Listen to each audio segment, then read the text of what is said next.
The U.S. has announced new sanctions against Pyongyang, hitting North Korean banks and individuals.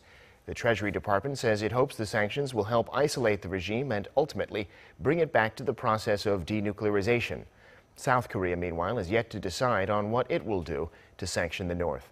Connie Kim has more.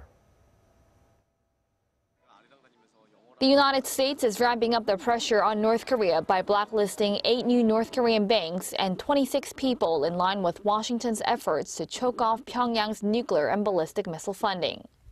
Washington also applied a previous executive order to slap sanctions on North Korea's foreign trade bank and central bank. The sanctions also singled out North Koreans working in China, Russia, Libya, and the United Arab Emirates. Among the 26 individuals, 19 were located in China, highlighting North Korea's increased economic ties with its traditional ally.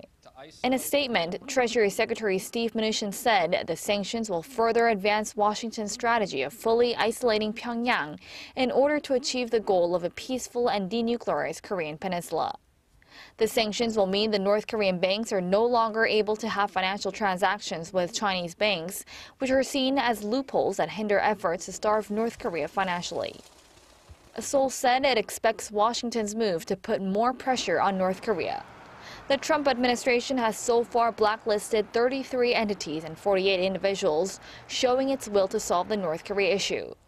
But on the other hand, the Moon administration has yet to come up with independent sanctions on the regime, since President Moon ordered a review of unilateral sanctions on the North following Pyongyang's long-range ballistic missile launch late July.